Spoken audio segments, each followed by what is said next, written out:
Hedduu jijjiirame Sayyoo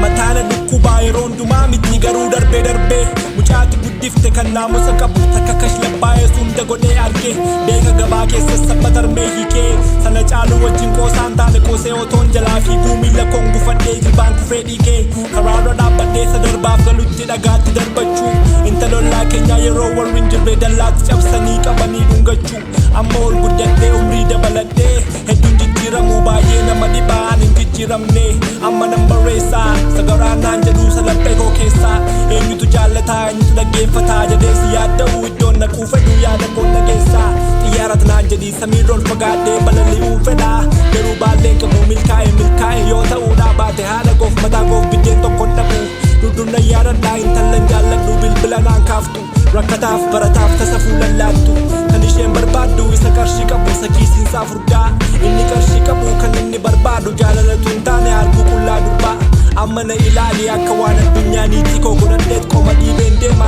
Dhiisi waa'ee durbaa sooromuunuuf wayya karaa yoo dhibellee mukicha ijaallee karaa chitti ceenaa Amartii morma koo utuun gurguradhee 5,000 baasa garuu maal godharee baay'ee nan gargaaru Saaliyaa isaa mitiin nutuun gaafatadhee natti sineerumti garuu maal godharee aanshalleen barbaadu Sayyoo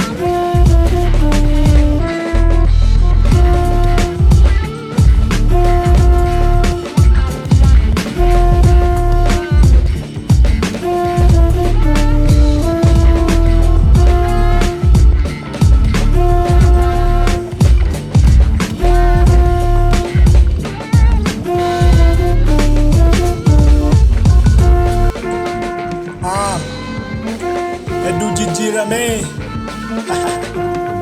Sayyoo